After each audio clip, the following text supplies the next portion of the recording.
Don't underestimate yourself. There's that. And yeah, there we go. Let me start with a trigger warning. This will be a deeply impractical talk. I will argue that our current system of research regulation is outdated and dysfunctional, but also say that researchers have to follow it, so this might cause some moral distress. In some cases, that leads people to be hostile to the speaker. Don't do that. I'm just the messenger here. I never know what to call a disclosure these days, since I've been accused of conflicts of interest for every one of the things on this slide, so now I put them all up there. This is everybody I've gotten money for or given time to. So foundational assumptions of current research regulation, I think, are these. In clinical care, doctors know the risks and benefits of treatment. They can and do explain this to their patients in the course of clinical care, and then together in a process of shared decision-making, the patient and doctor decide on the best treatment for that patient in that circumstance. Whereas in research, investigators acknowledge that they don't know which treatment is best, and to find out, they are happy, willing, even eager to sacrifice patients' interest for the sake of the science that allows them to get an answer to an important research question. In other words, clinicians are smart, good communicators, and can be trusted, while researchers are heartless, don't care about patients, and thus are in constant need of moral supervision. There's a deep history of this sort of philosophical distrust. It goes back to the 50s, but in its modern version, that would be post-Belmont. Larry Churchill, I think, is one of the first who articulated it. This deep history sees the moral obligations of clinicians and the moral obligations of researchers as being very different. The acknowledged goal of the physician-patient relationship is healing or the health of the patient. The scientific investigator cannot claim this goal or the moral authority that goes with it. Or Brody and Miller, what defines a doctor-patient relationship is the overriding commitment of the physician to that individual patient's benefit. Research participants form a different sort of relationship with the professionals in charge. Failing to see the difference between these two sorts of relationships creates a fundamental problem for protecting patients or subjects from exploitation. This way of framing the problem is deeply embedded in the DNA of current research regulation, so that it doesn't look so much at the risks of particular clinical trials, but it looks at as the risks of being taken care of by somebody whose fundamental moral commitments are not to the well-being of the patient. I think this is a narrow and outdated view. It was really a response to the sorts of abuses that got famous in Tuskegee and Willowbrook, which were non-therapeutic studies taking advantage of vulnerable populations in the name of science. And I think this approach to research regulation has been pretty good at curtailing those kinds of research abuses. But it doesn't make sense for most type of clinical research now, particularly the kind of research that we're talking about with learning healthcare systems. Furthermore, 9 out of 10 clinical researchers disagree with this view. This is a non-scientific finding. But they say things like, this is Jay Katz, who was one of the strongest advocates for doctor-patient communication and shared decision-making, informed consent. Research and therapy, pursuit of knowledge and treatment are not separate but intertwined. Or Keith Barrington, a neonatologist in Canada, I have a fiduciary obligation to provide optimal treatment. I also have a moral obligation to know what optimal treatment is. And I also simultaneously have a moral obligation as a researcher to keep trying to find out what the best treatments may be. He doesn't see these as being in conflict, but sees them as being thoroughly harmonious and even synergistic. Or this quote from a role in the paper in the New England Journal about 10 years ago: the alternative to clinical research is not individualized and thus better patient care, but merely the pretense of omniscience that physicians do not and cannot possibly have. So there are all these different kinds of inquiries that should, I think, lead to different sorts of regulation, but what we do today is try to cram them all into one model of what research is and then apply the sorts of regulation that are appropriate for some small subset of them to all the others. Traditional clinical research assumes that we know what the best is, what the standard of care is, and want to compare it to some new or innovative drug or treatment. Quality improvement assumes that we know what is best and want to figure out how to achieve it. Comparative effectiveness research assumes that we don't know what is best among widely used alternatives. And learning healthcare systems, I think, assume that we're not even sure which questions to ask, and therefore how to prospectively gather data. Instead, they use an ongoing iterative process to try to even figure out where the problems lie. So what is research? And this is to compare research and QI. This is from the federal regulations, and the key element of research is that it's a systematic investigation designed to develop or contribute to generalizable knowledge. Those of you who aren't steeped in the arcana of federal regulations may not know that as long as you promise not to try to learn anything, you can do anything you want, and it's not research. You can try innovative treatments, you can try things that haven't been studied before. You just can't have a goal of creating generalizable knowledge. What is quality improvement then? Systematic data-guided activities designed to bring about immediate improvements in healthcare delivery in particular settings, and therefore not generalizable, and therefore not research. So in a sense, quality improvement is kind of local knowledge, but it's an odd distinction between particular settings and generalizable knowledge, since most of us work in particular settings that look a lot like every other particular setting. So that if we do learn something about what improves the quality of care in one setting, we're tempted to tell other people about it, at which point it becomes generalizable knowledge, at which point we were doing research without IRB approval and consent. Lynn and Bailey wrote, usually the knowledge that results from QI is most applicable to the local situation, but insights about one setting ordinarily have applicability in other settings.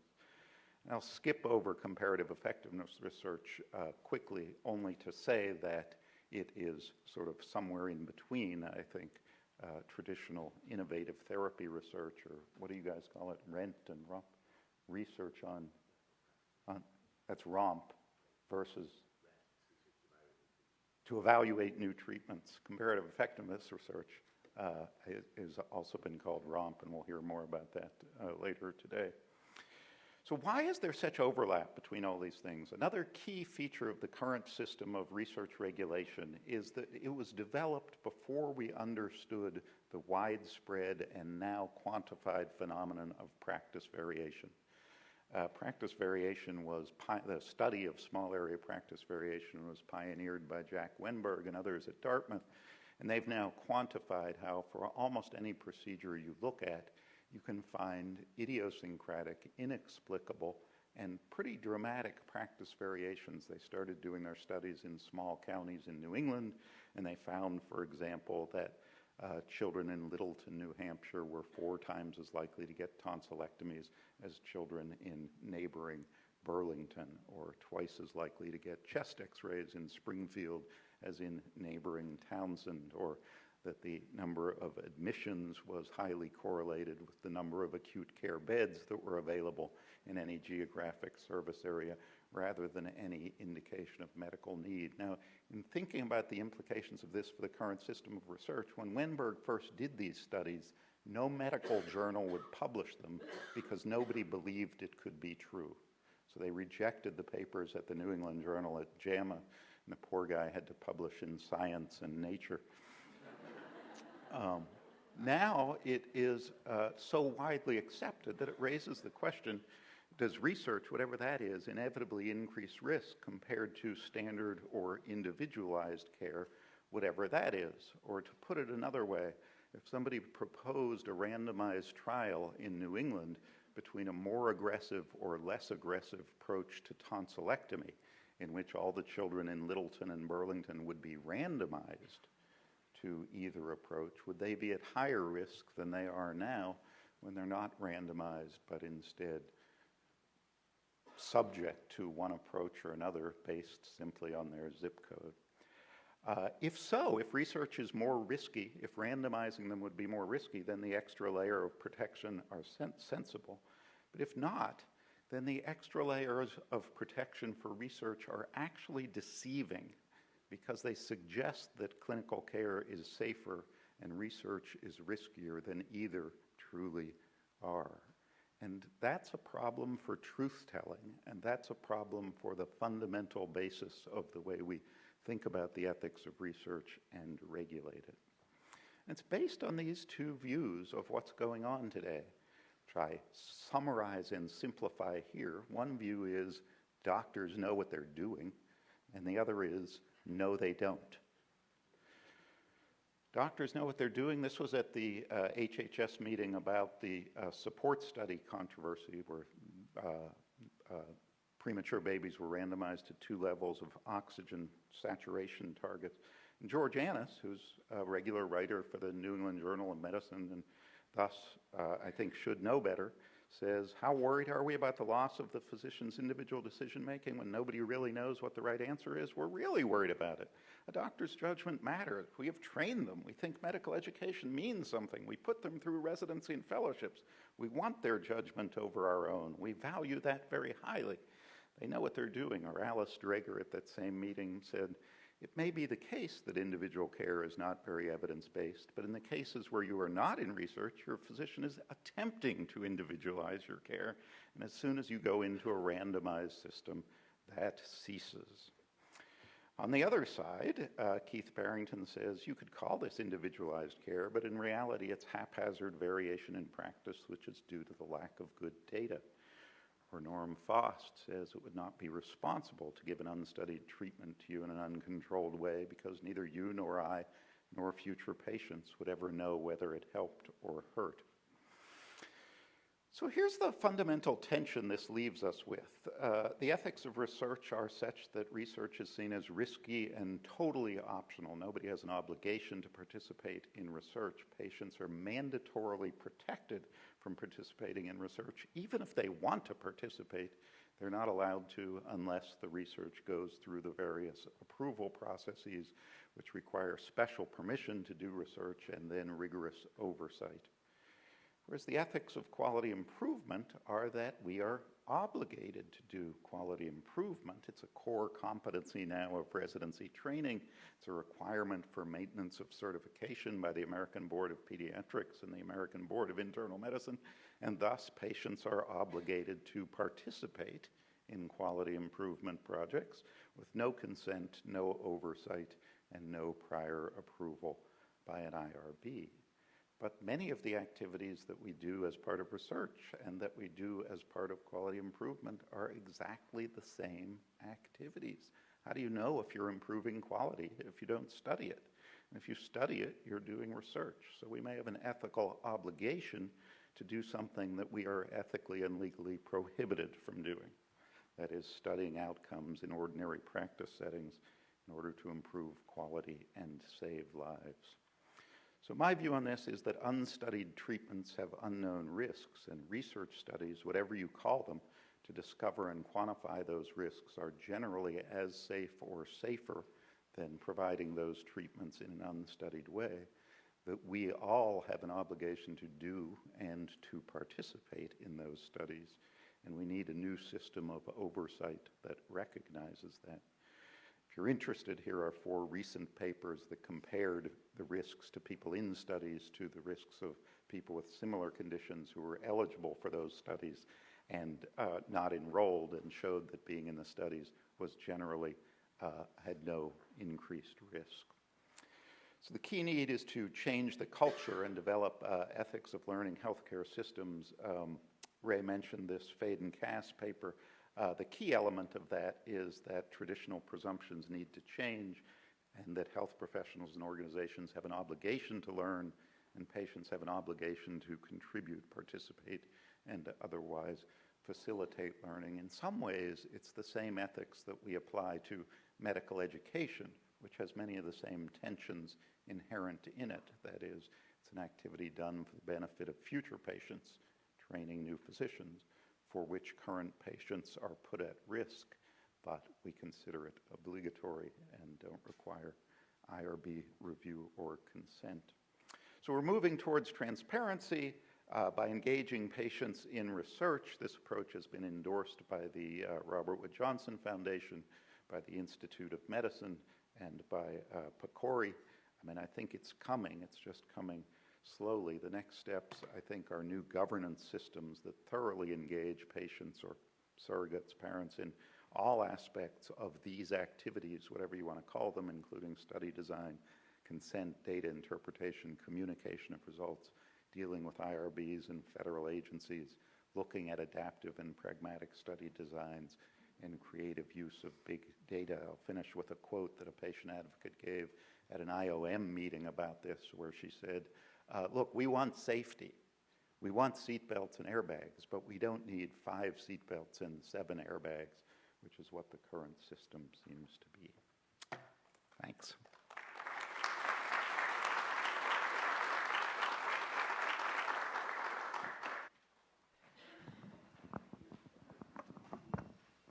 Great. I'd like to thank everyone for really thoughtful and provoking questions and comments. I will invite anyone who's interested to please work their way to the microphones to ask any questions to our group. But I'll take the prerogative of asking the first question, and I'll address it to Professor Jacobson. In light of what we've heard this morning, I am having difficulty reconciling what is right versus what is practical versus what is allowed in the context of the pursuit of knowledge, whether or not we're calling it research. And I would love to hear your comments on that. Thanks. Pleasure to be here. Thanks for a nice, easy question. You'll find the answer at the back of my next book. Okay. We just heard 3 absolutely first-rate presentations, raising lots of issues that pertain to that. And let me be clear, I don't have the answer to that question, and I'm not sure, as I listened to all 3, that we'd get much agreement on that anyway. But let me respond by talking about some things that I heard from this presentation. I don't want to call them the themes in a sense. First of all, what's the role of an IRB and / institutional control oversight with regard to all of the issues here? By way of background, I spent a little more than 20 years on the RAND Corporation's IRB, both as a RAND employee and then as an outside member when I came to the University of Michigan. And while I'm not a clinical researcher, I am a researcher. And while RAND doesn't do much clinical research per se, it did and does a lot of quality improvement work, and so a lot of the issues that we dealt with at the RAND IRB pertain to these kinds of issues. So the first issue is the role of oversight. The second is of course, the trust that pervades. How do we maintain trust? The third is around informed consent, generally separate and apart from an IRB process. And so what are the common links here? First, choice. Who chooses? Under what circumstances? Second, how do we think about informed consent in a couple of ways? One analogy is to emergency preparedness.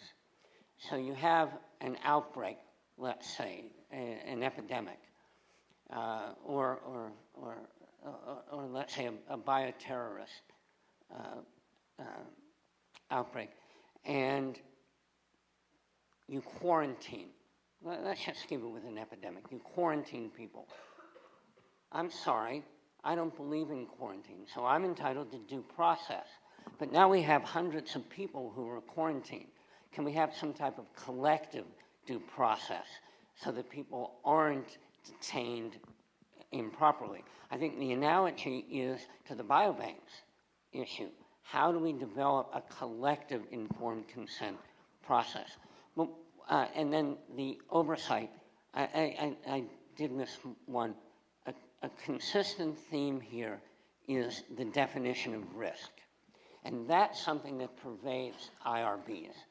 So I'm not going to spend time discussing cases where researchers differed with the IRB on whether any particular intervention constituted more than minimal risk.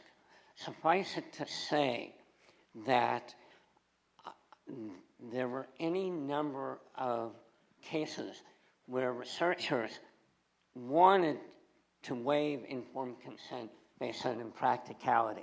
You can't conduct the research. Well, that gets to the institutional control. I think, just two final comments on this. One is on the control side. It may be that IRBs are dysfunctional in some ways and inhibit research. But if we're going to replace them, we better replace that, sort of repeal and replace. We better replace them with something that makes sense, that does provide some level of institutional control. That includes, I think, Dr. Lantos, the issue of QI research. There's got to be some institutional mechanism protecting patients. We can discuss what that is, but my work on the IRB suggests that. The second is that while it's important not to overplay the horror cases that Dr. Botkin mentioned and the support trial, Kennedy Krieger, those are still warnings. They're warning signs that if we don't give patients some information, maybe the transparency issue, some information by which they can determine whether to accept the risk in the support trial of oxygenation levels, we do risk losing trust in the system. Final point, what about population health? How does all this apply more broadly to public health? I think the clearest example, of course, would be the newborn screening. But as we talk about these issues, I think it's really important to see how can we bring in public health? How can we use this to improve population health?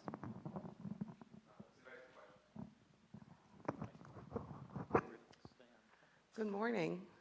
My name is Pat Reinvelt, and I run the National Network of Depression Centers. And one of our focuses is on employing these learning health system constructs to advance the research on depression and bipolar. Thank you for the thought-provoking presentations this morning. And one of the things that occurred to me as we were having this conversation about ethics is I didn't hear any reference to the Hippocratic Oath, which was one of the earliest ethical oaths that physicians took. And I was wondering if you could comment on how that's still applied or if it needed to be moderated as a part of this whole construct.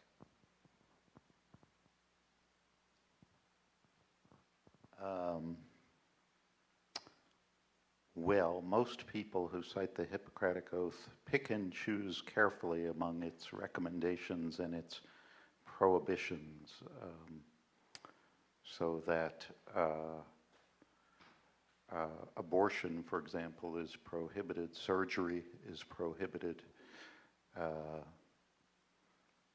think many people would have trouble with both those prohibitions today. Having sex with your patients has gotten to be even a stronger prohibition, so Hippocrates and modern times seem to be aligned on that one, but I think it's one of many codes. It was for, a particular time and a particular place, and has subtle meanings that may or may not be relevant today.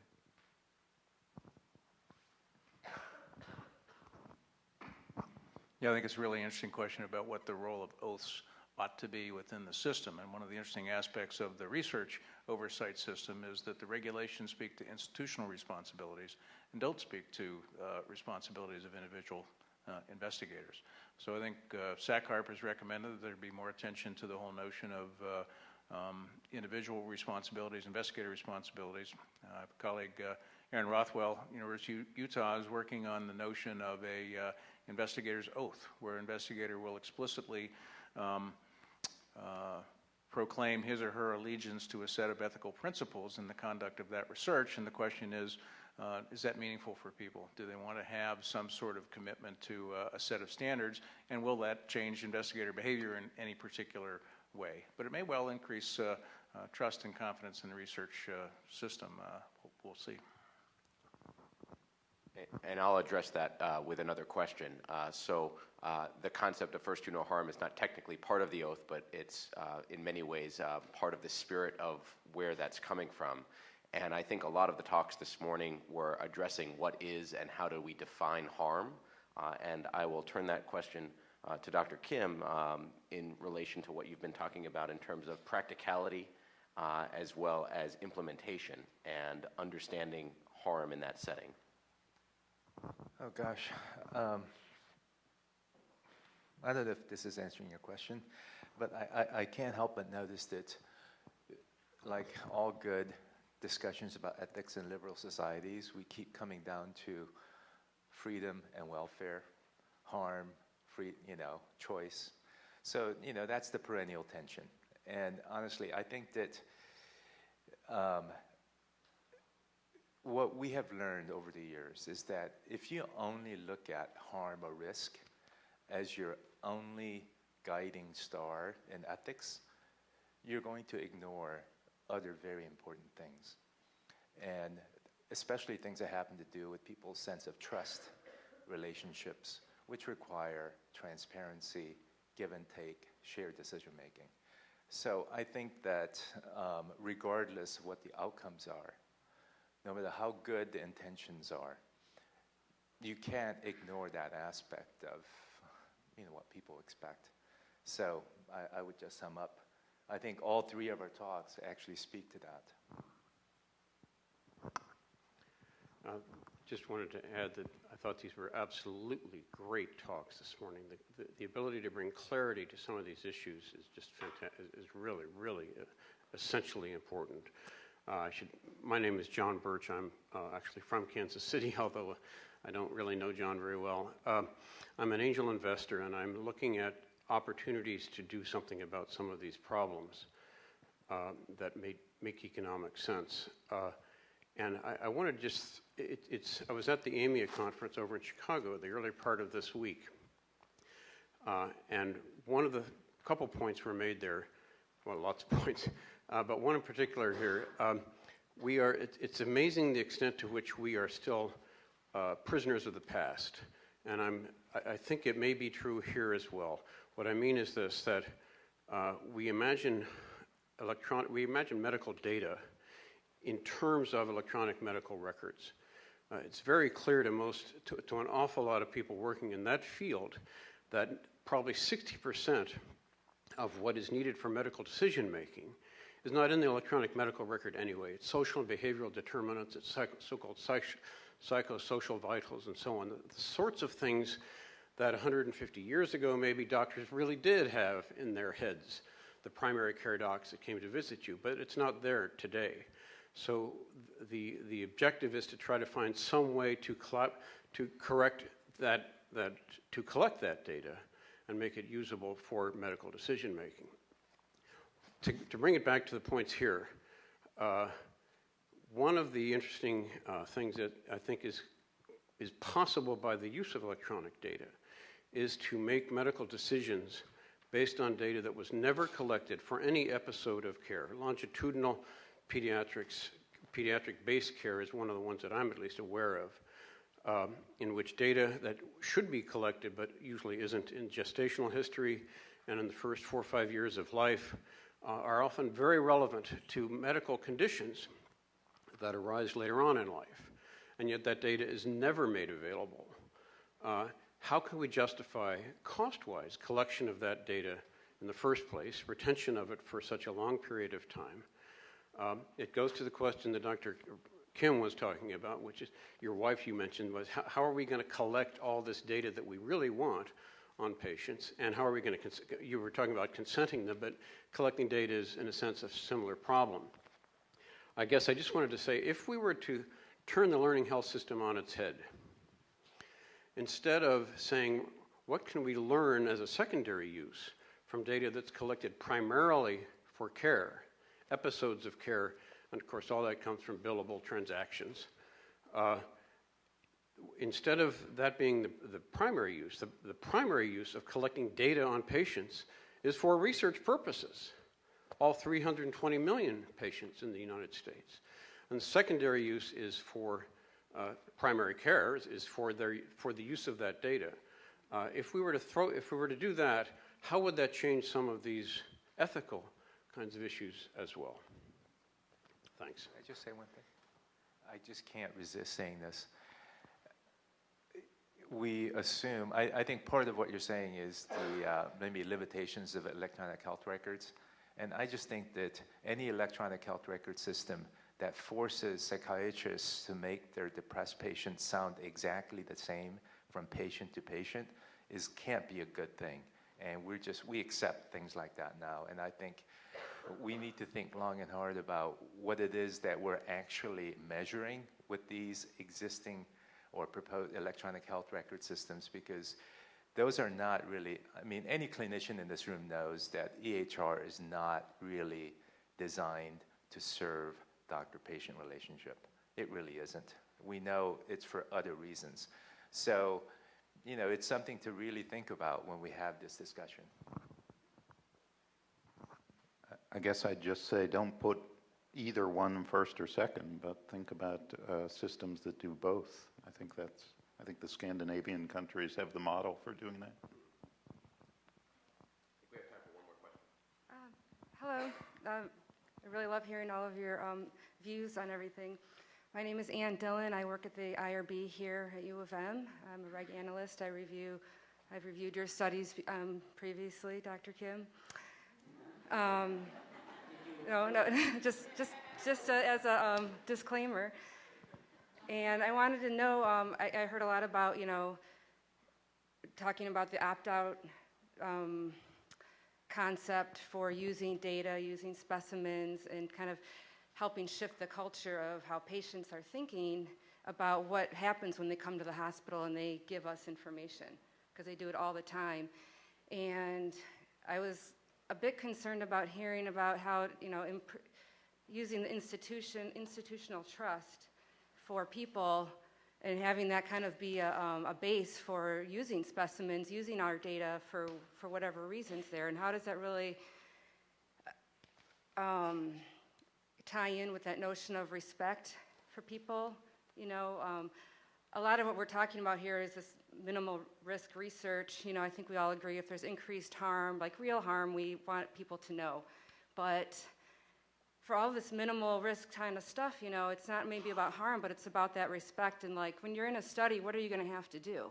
And when the institution is behind that, their interest is really the institution. It's not necessarily the subjects. The NCAA with athletes in the institution, the university works for the institution. There's no advocate for the athletes. Who's the advocate here for the patients, giving all of their data, and what does it really mean when they, when the institution is behind that versus a separate body really looking out for the interests of the people providing all the data?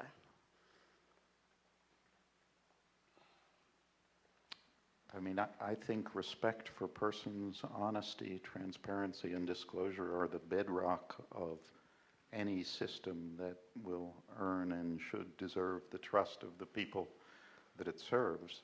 I think the system we've set up now, where we make this artificial distinction between one set of activities that we call research and, in my view, over-disclose risks, and much larger set of activities that we call clinical care, where we under-disclose risks, doesn't have that requisite respect for persons, transparency, or honesty. I agree with that. But one of the continual problems with informed consent is that it must be knowing and voluntary. And to some extent, informed consent is an oxymoron. You can have information, you can have voluntary consent, but how often do we have both? How often do patients really understand what they're being told, what the context is, how it affects them? And you expand that to the biobanks type of issue, where the use of the specimen is far in the future. And what are we telling patients and individuals? So I think that problem remains an issue regardless of how one addresses the institutional question.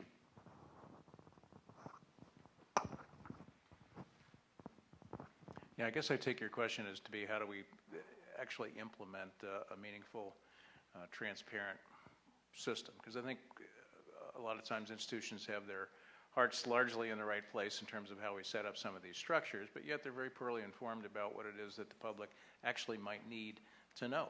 And I think the informed consent criteria, for example, that we're all familiar with, were developed by a number of very, very well-meaning people sitting around a table thinking, here's what we think people ought to be told, entirely independent of what it is that people themselves might actually need to know, and particularly around individual. So I don't have the answer. I'm sure there's people in this room who have thought much more about how to implement transparency, but obviously it has to engage the public in a much more meaningful way than putting a lay representative on the IRB and saying, we're good, we got public input. I'd like to thank everyone for their attention and thank the panel for truly outstanding talks. We have about a 10-minute break and we'll reconvene. Thank you.